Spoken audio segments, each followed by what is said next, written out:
আল্লাহ তাআলার কুদরতি পা জাহান্নামের ভেতরে ঢুকিয়ে দিবেন।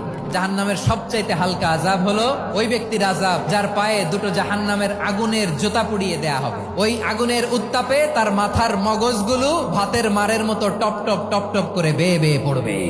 এইটা যদি সবচেয়ে লাইট পানিশমেন্ট হয়, সবচেয়ে হালকা পাতলা সহনীয় আযাব যদি হয়, তাহলে ভয়ঙ্কর তোমার আযাবের কি অবস্থা হবে? জাহান্নামের অবস্থা এত ভয়ঙ্কর হবে, জাহান্নামের ভেতরে লক্ষ লক্ষ কোটি কোটি কাফির মুশরিককে দেওয়ার পরেও জাহান্নাম বলবে হালমিম মাজিদ, আরো আছে নাকি, আরো দাও, আমার ক্ষুধা নিবারণ হয় নাই।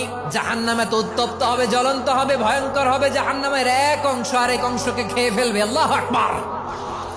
জাহান্নামের রক্ষী ফেরেশতারা কি করবে তারা নিজেরাও বুঝতে পারবে না। কোনো কিছুতেই যখন জাহান্নামকে শান্ত করা যায় না, আল্লাহ তাআলা তার কুদরতি পা জাহান্নামে ঢুকিয়ে দিবেন। দেওয়ার সাথে সাথে জাহান্নাম থেকে আওয়াজ আসবে, কাত বিইজ্জাতিকা ওয়া বিকারামিকা, আল্লাহ আপনার ইজ্জতের কসম, যথেষ্ট হয়েছে, আর লাগবে না। সুবহানাল্লাহ বলেন।